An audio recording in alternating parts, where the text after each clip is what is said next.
Bonjour peuple de Dieu, c'est le pasteur Jérémie, aussi connu sous le nom de pasteur Loïc.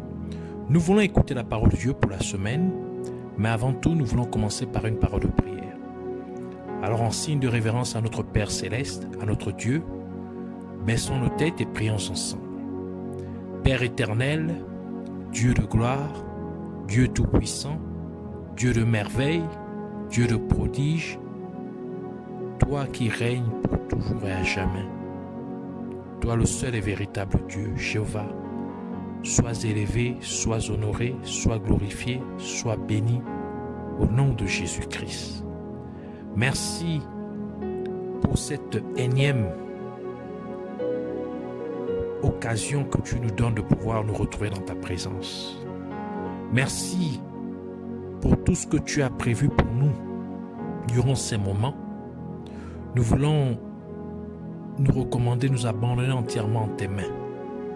Corps, âme et esprit, pensée, cœur, l'air, l'atmosphère, tout autour de nous et en nous. Nous te prions de bien vouloir prendre le contrôle de toutes choses, le plein contrôle. Nous levons contre tout ce qui ne t'honore point et tu ne glorifies point. Les neutralisons et les renvoyons dans les gouffres de l'enfer au nom de Jésus-Christ. Et nous proclamons que Jésus-Christ est Seigneur, la gloire de Dieu le Père. Venons nous humilier devant de toi, implorant ta compassion, ton amour et ta bonté. Prions que tu nous amènes dans la profondeur de la révélation de ta parole, que tu nous instruises, que tu nous équipes au nom de Jésus-Christ. Merci encore pour tout. Que la gloire, la majesté et la louange te soient rendues à toi, le seul et véritable Dieu.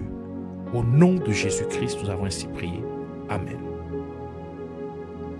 Alors nous allons prendre notre passage principal des Saintes Écritures dans le livre de 2 Rois, chapitre 4, versets 1 à 7. Nous lisons la parole de Dieu dans 2 Rois, chapitre 4, versets 1 à 7, au nom de Jésus-Christ.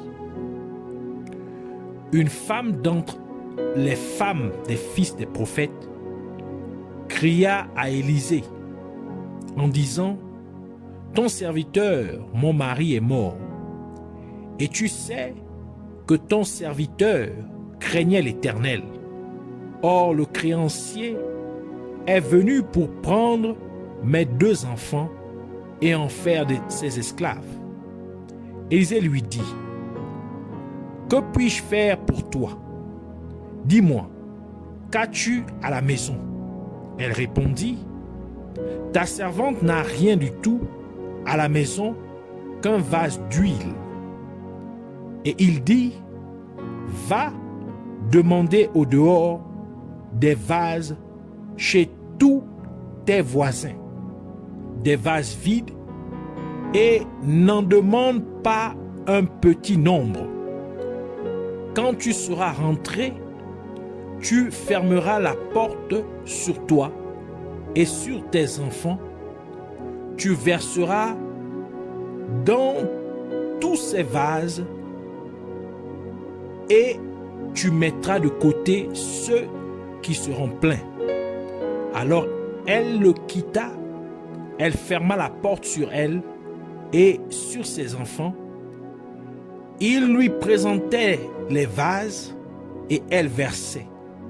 Lorsque les vases furent pleins, elle dit à son fils : présente-moi encore un vase. Mais il lui répondit : il n'y a plus de vase. Et l'huile s'arrêta. Elle alla le rapporter à l'homme de Dieu et il dit : va vendre l'huile et paie ta dette, et tu vivras, toi et tes fils, de ce qui restera.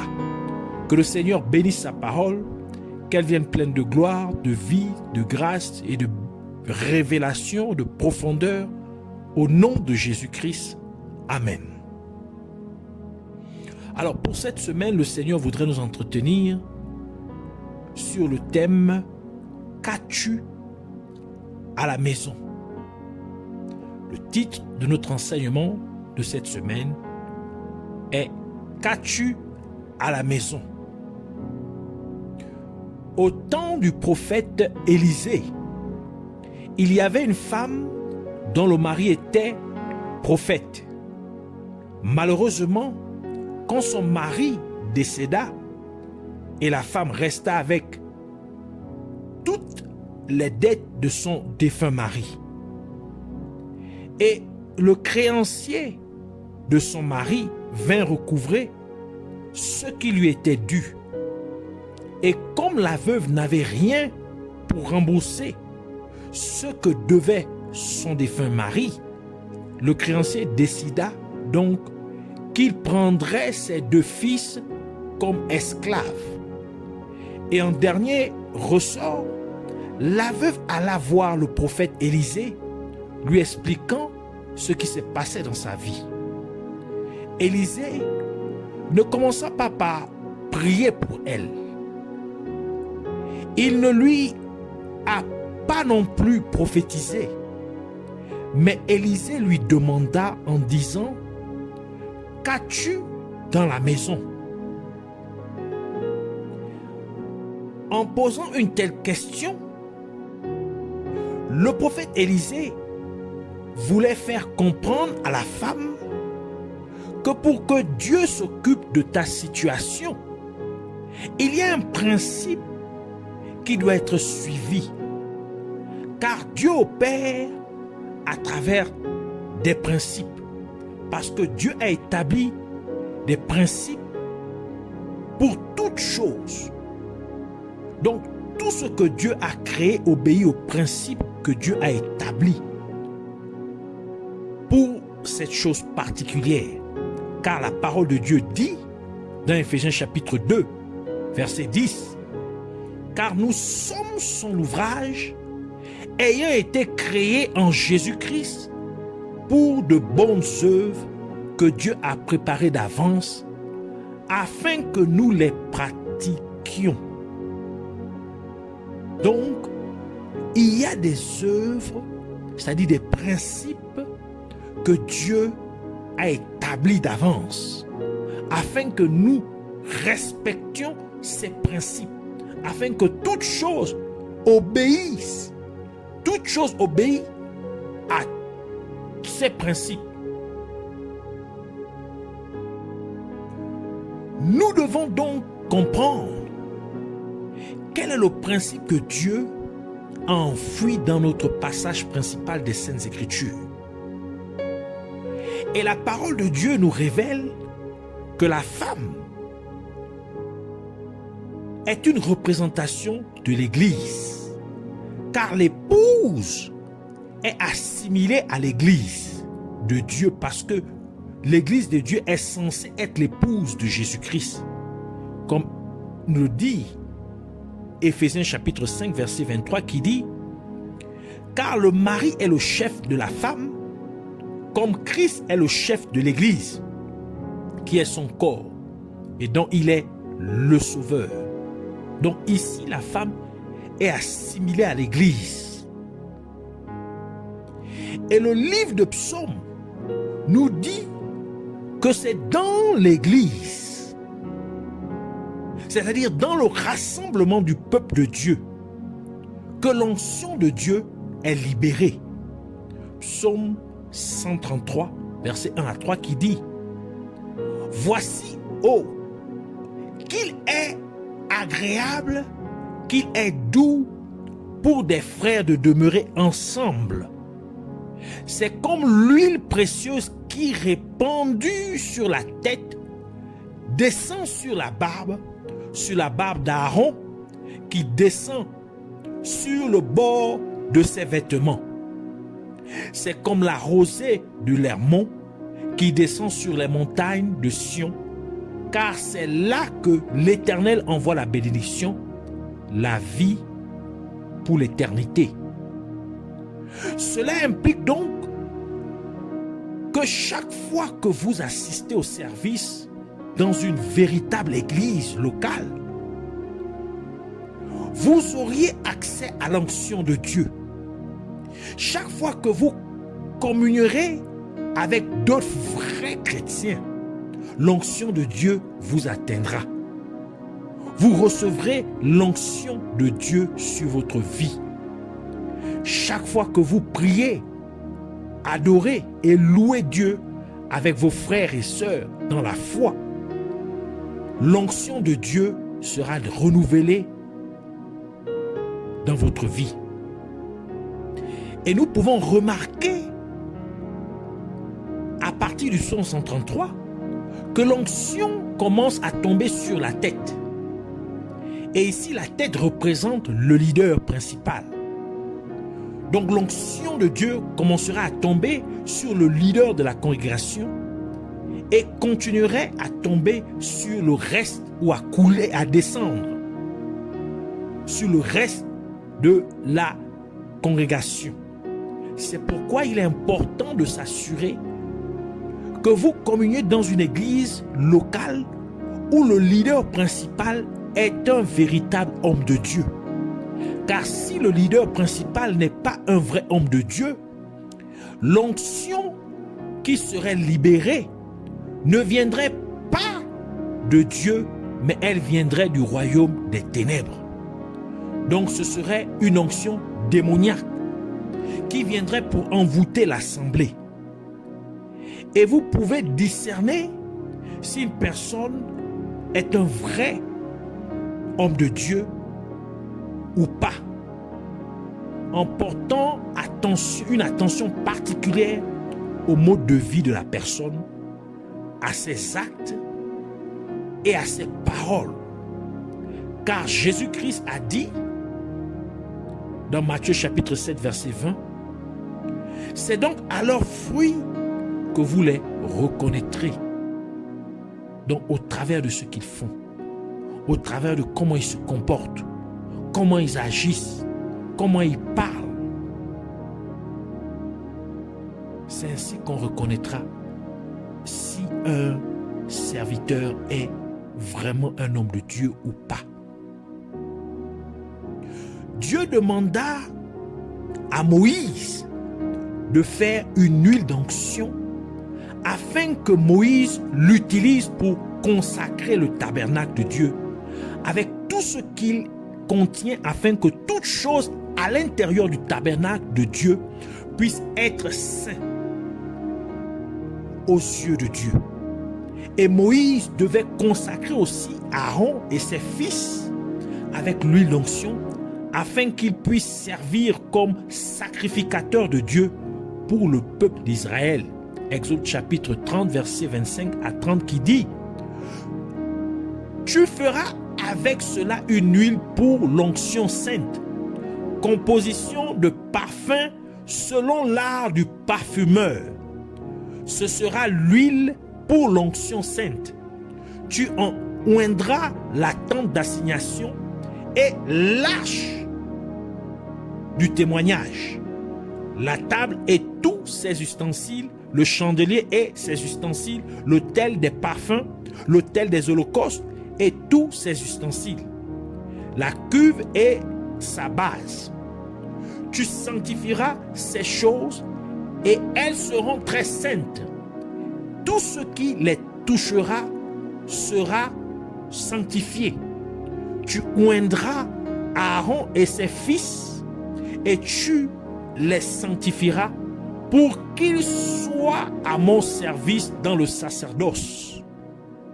Le prophète Samuel a oint avec l'huile d'onction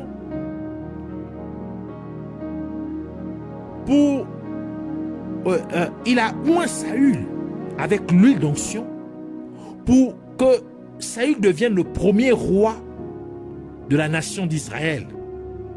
1 Samuel chapitre 10 verset 1 qui dit: Samuel prit une fiole d'huile qu'il répandit sur la tête de Saül.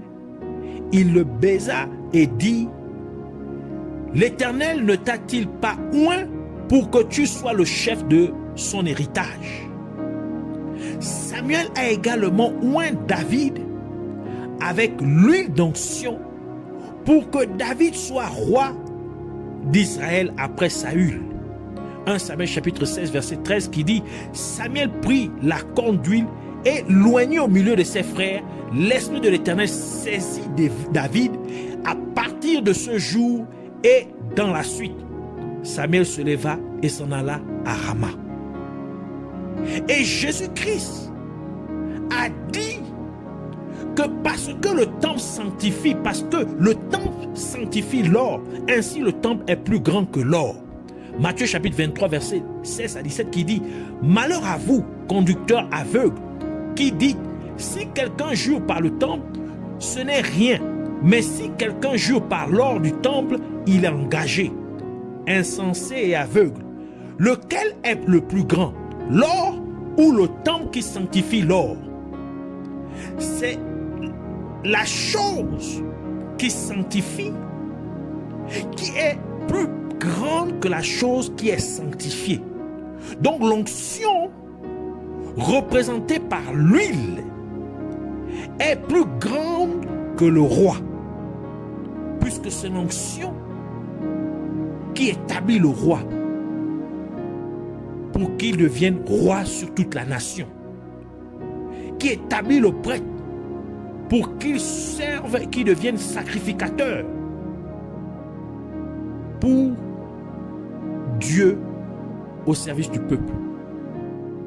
Il sanctifie le temple.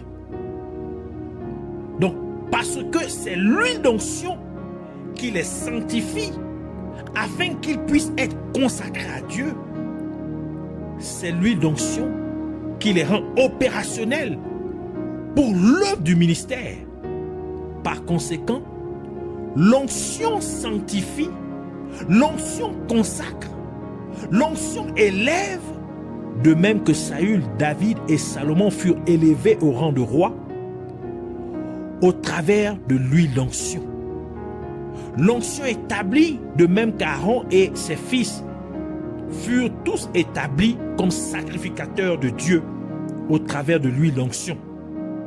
L'onction fait que le besoin soit comblé, de même que les besoins de la veuve du défunt prophète furent comblés à cause de l'huile d'onction. L'onction protège.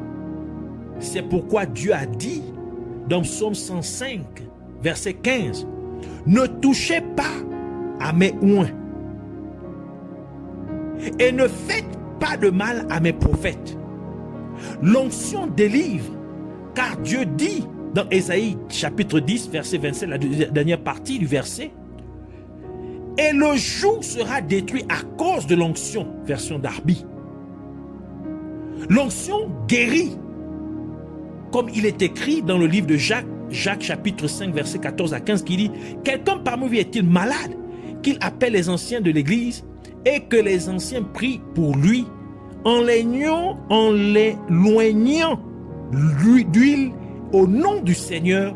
La prière de la foi sauvera le malade, et le Seigneur le relèvera, et s'il a commis des péchés, il lui sera pardonné. » L'onction vous rend indépendant de toute situation qui se passe dans le pays dans lequel vous vous trouvez, ou de toute crise mondiale que le monde entier peut traverser, tel que c'était le cas à l'époque du prophète Élie. Car au temps du prophète Élie, il y eut une grave famine dans tout le pays d'Israël, parce qu'il n'y eut pas de pluie pendant 3 ans et demi. Mais parce que Élie était un prophète oint de Dieu, Élie, le prophète, avait une provision surnaturelle chez la veuve de Sérepta.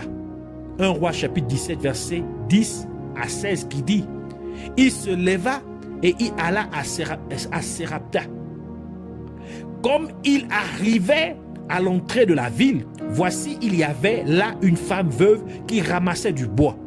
Il l'appela et dit, « Va me chercher, je te prie un peu d'eau dans un vase afin que je boive. » Et elle alla en chercher. Il l'appela de nouveau et dit, « Apporte-moi, je te prie, un morceau de pain dans ta main. » Et elle répondit, l'Éternel ton Dieu est vivant. Je n'ai rien de cuit. Je n'ai qu'une poignée de farine dans un pot et un peu d'huile. Cela pour moi et pour mon fils. Nous mangerons après quoi nous mourrons. Élie lui dit, ne crains point, rentre, fais comme tu as dit.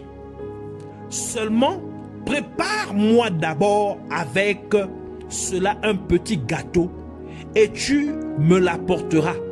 Et tu en feras ensuite pour toi et pour ton fils. Car ainsi parle l'Éternel, le Dieu d'Israël.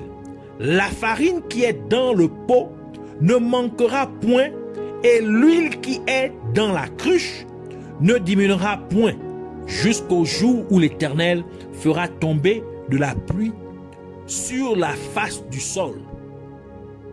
Elle alla et elle fit selon la parole d'Élie. Et pendant longtemps, elle eut de quoi manger, elle et sa famille, aussi bien qu'Élie. La farine qui était dans le pot ne manqua point, et l'huile qui était dans la cruche ne diminua point, selon la parole de l'Éternel, selon la parole que l'Éternel avait prononcée par Élie. Tout cela signifie donc que lorsque vous ne communiez pas dans une véritable église locale de Dieu, vous ne recevrez pas l'onction de Dieu. C'est-à-dire, l'onction de la manifestation de la puissance de Dieu ne sera pas renouvelée dans votre vie. Et si vous n'avez pas l'onction de Dieu, votre problème ne sera pas résolu. Si vous n'avez pas l'onction de Dieu renouvelée dans votre vie, votre joug ne sera pas brisé. Si l'onction de Dieu n'est pas renouvelée sur votre vie, votre maladie persistera et elle ne sera point guérie. Si l'onction de Dieu n'est pas renouvelée sur votre vie, vos besoins ne seront pas satisfaits. Si l'onction de Dieu n'est pas renouvelée dans votre vie, vous ne serez pas délivré de vos peines. Si l'onction de Dieu n'est pas renouvelée sur votre vie, vous ne serez pas protégé. Si l'onction de Dieu n'est pas renouvelée dans votre vie, la main de Dieu, la main protectrice de Dieu n'est pas sur vous. Ainsi, les agents des ténèbres vous attaqueront avec toutes sortes de problèmes. C'est pourquoi il est très important de ne pas manquer les services d'une vraie église locale de Dieu. Et c'est la raison pour laquelle les agents du royaume des ténèbres feront tout ce qui est en leur pouvoir pour empêcher les gens d'assister au service dans une véritable église locale de Dieu. Alors, nous devons nous rassurer que chaque semaine, au minimum une fois, nous assistons au service. S'il y a plus d'un service dans l'église locale, que nous assistons à tous ces, parce que chaque fois que nous assistons au service dans une véritable église de Dieu, l'onction de Dieu est renouvelée sur nos vies. Et si l'onction de Dieu est renouvelée sur nos vies, nos problèmes trouveront une solution. Nos difficultés prendront fin. Notre maladie trouvera la guérison. Nos besoins seront comblés. Et l'ennemi s'éloignera de nous à cause de l'onction de Dieu sur notre vie. Parce que Dieu a dit, ne touchez point à moi. Alors, rassurons-nous de ne pas manquer les services dans notre église, dans l'église, une véritable église de Dieu. C'est pourquoi nous voulons prier pour dire, Père Céleste, Dieu Tout-Puissant, Jéhovah, Je te remercie de m'avoir transmis la connaissance. Merci pour la compréhension de ta parole au nom de Jésus-Christ. Et je te prie, Abba Père, afin que tu m'aides à toujours assister au service dans une vraie église. Et que tu fasses que je ne manque aucun service hebdomadaire de l'église, afin que je ne sois pas en carence de ton onction sur ma vie au nom de Jésus-Christ. Je te prie donc pour que chaque fois que je participe au service de l'église, que je sois rempli de ton onction, que ton onction soit renouvelée sur ma vie au nom de Jésus-Christ. Et comme ton onction est renouvelée sur ma vie, qu'elle m'élève au nom de Jésus-Christ. Alors que je suis rempli de ton onction, laisse-la m'établir dans le destin que tu m'as fixé au nom de Jésus-Christ. Alors que ton onction descend sur ma vie, qu'elle me sanctifie au nom de Jésus-Christ. Alors que ton onction coule sur ma vie, qu'elle brise tout joug maléfique de ma vie au nom de Jésus-Christ. Car tu as dit que le joug sera brisé à cause de l'onction. Alors que ton onction est remplie, alors que ma vie est remplie de ton onction, que ton onction me guérisse complètement de toute maladie et toute douleur au nom de Jésus-Christ. Alors que ton onction coule sur ma vie, laisse-la résoudre tous mes problèmes au nom de Jésus-Christ. Alors que ton onction descend sur moi, qu'elle me délivre de toute puissance des ténèbres au nom de Jésus-Christ. Alors que ton onction est renouvelée sur ma vie, qu'elle me protège au nom de Jésus-Christ, car tu as dit, ne touchez point à mon oint.